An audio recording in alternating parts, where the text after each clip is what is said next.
So I was listening to a Ryan Coogler interview, and he was talking about how empathy is important. That's one of the reasons why that he created Fruitville Station. Like as a creative, I think everyone should take note, because what the reason why people are so detached from wanting to go to the theater, they don't get excited about the films that come out because the film industry, the writers, everyone involved when they create those films fail to help people understand, like, why should they care? Why should they care? They presented you with a set of what they think are going to be delights, interesting things that really are disassociated from our lives altogether. And I think creatives need to take they need to go through the process. Like, you could have a whole writing workshop on just having empathy, because if you could understand your characters, why they do what they do, you'll begin to create ones that aren't one note. There's so many films that come out. That's why I stopped going to the movies. I don't know why I'm sitting there. Coop did the things that you want to do when you're rolling out a film. He did the whole Kodak video that tells you, why do you want to, he was talking about perfs.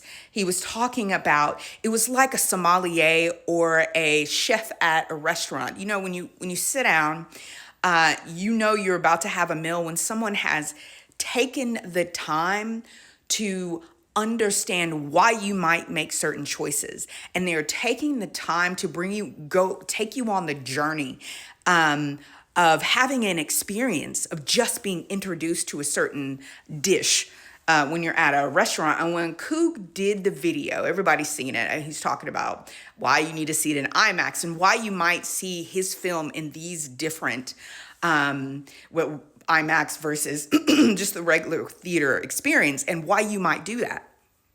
And when someone is so, and I thought it was wonderful because it's such a like a smart, but it's also a Black thing.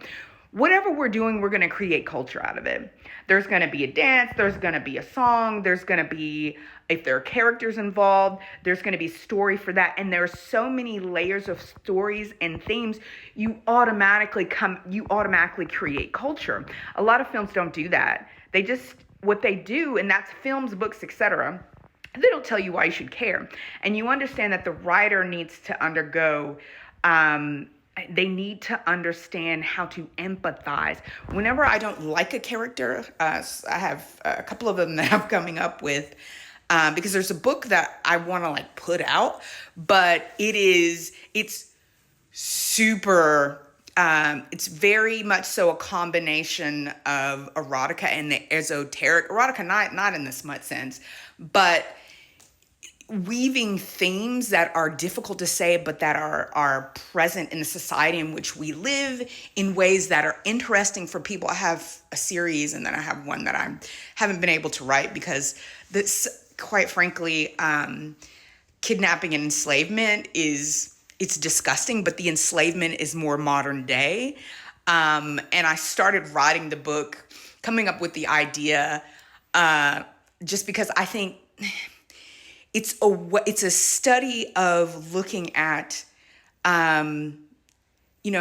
relationships in a really weird situation, to where relationship is formed by force. And when you're trauma bonded with someone because they are building you into and crafting,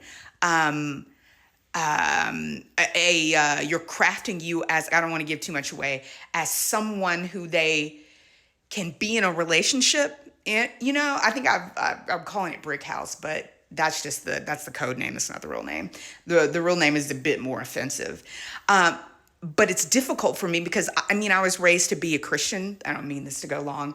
And so living in that world as a writer, I have put it off, and I have put the notes down, and I'm just like, I'm gonna have to just sell this idea to someone because it's good. Because and returning to my original point, I have to have empathy for the character. Why does the main character do this to the other main character? And then, especially since they went through that process themselves, and if they went through that process, you can't make the things that make the novel good, the the sexier forms of and the more erotic forms of what goes on. But because I really don't like writing books like that.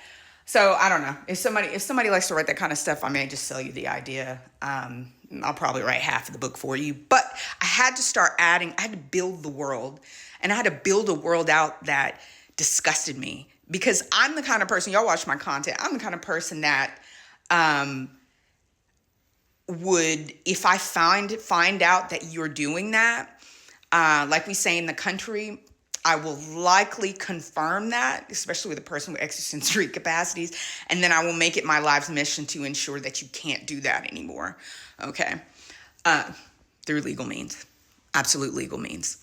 So the reason why I tell y'all all of that is because creatives need to in this, especially in this TikTok short form era, creatives have to understand that if a person doesn't really care, like they don't really care about your character, that's what makes Remick so interesting. That's what makes Killmonger so interesting if you're talking about Ryan Coogler stuff. But if people don't care, there's no reason for them to sit there. That's why I can't go to a movie theater. It's like I won't be seeing Thunderbolts because the whole rollout of that Marvel universe, it lacks the Black Panther rollout. It lacks telling me in the commercials why I should care. Showing us that a character is sexy, beautiful, and that they've been in X, Y, and Z film is not enough. Ooh, my kitchen is dirty. It's not enough. But telling me who that character is, the world that they come from. And the thing that Coogler does is that Coogler uses a very corporate approach. I know in Sinners, the Choctaw, what those people have gone, I am the descendant of those people. So says the elders of my family. I used to think I was Cherokee, but that ain't true. And I know what it's like when I see Smoke and Stack and they're hustling, because my grandfather was an honest man, but a hustler at the same time. And he has to date, with a 9th grade education, had multiple properties, etc. And so, and it's reminded me that I don't necessarily have to take part in grind culture, but that you can still have hustle no matter what's going on. Because as I tell people now, y'all are worried about the recession, the depression that's going on Black people, and it offends people. I said, Black people have always been in the position of having to know how to make something out of nothing. And what happened during the Depression is that my grandparents and great uncles, aunties would always say, like, Black people didn't know no different. Black people had been so oppressed that when that went down, it was white people who had lost the trappings of their privilege, who couldn't afford nothing, who's walking around there, and they're going to wander around listless. And those who've made their lives on exploiting others are going to go into a period of hyper exploitation of others. And they're going to lie, and they're going to say it's the immigrants. And that's why I told you, you need to go ahead and short America. I've been saying that for years now. I think I'm on my 3rd year of saying you have to short America. America's not. For it's got about a 40 to the worst is like 120 year span in which,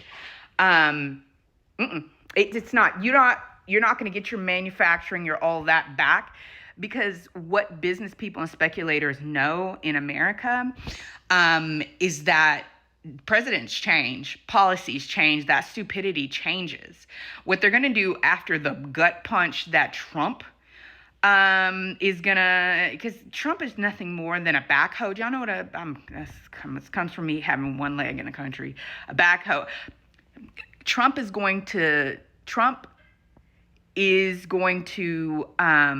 help people to fall into the pit that they dug for others. White supremacy, capitalism, hyper-exploitive models do that.